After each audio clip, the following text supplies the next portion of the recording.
Hello and welcome to Firefighting in Canada this week. It's Friday, March 24, 2017. Today's edition is brought to you by VFIS, a division of CVIS Incorporated, Canada's largest insurer of firefighters. I'm Tamar Atik, and here are the top stories.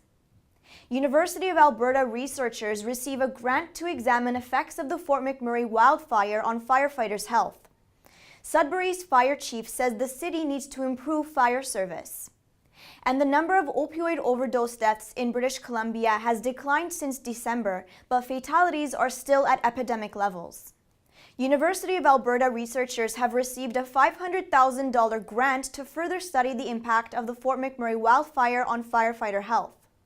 Immediately following the fire, researchers tested the lung function and respiratory health of 350 Alberta firefighters. That study determined that the more exposure firefighters had to the fire, the worse their health was at that point. The grant from the Canadian Institutes of Health Research will be used to conduct more testing to assess physical and mental health of more than 3,500 firefighters. Researchers want to determine if equipment, working hours, and available peer support had an effect on firefighters, and if improvements can be made for firefighters battling future wildfires. Firefighters who were part of the Fort McMurray firefight can sign up online to participate in the study. Chief Trevor Bain gave a blunt assessment of Sudbury's fire service to city councillors this week, calling for an overhaul and drastic change. Councillors were briefed on the long-awaited $64 million optimization plan that calls for station renovations and closures and fewer volunteer firefighters but more career staff. Bain also proposed more than $16 million in funding to replace vehicles and equipment. Lack of municipal funding has led to slow response times and low-quality equipment for Sudbury's fire service, according to Bain.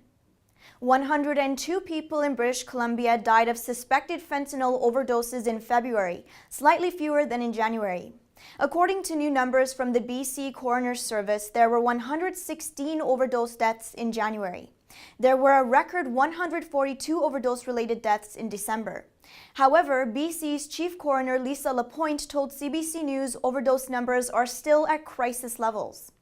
Jonathan Gormick, Public Information Officer with Vancouver Fire and Rescue, says that while the numbers are promising, fewer deaths do not mean fewer overdoses.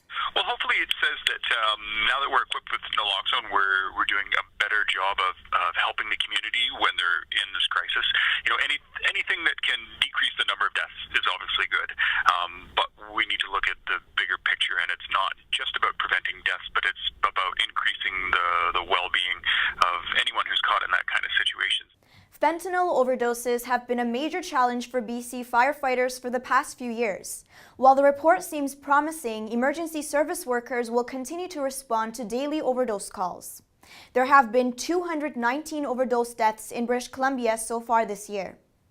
That's our show for now from Annex Business Media's NicheTV newsroom. Thank you to our sponsor, VFIS. On behalf of all of us here at NicheTV, thanks for watching.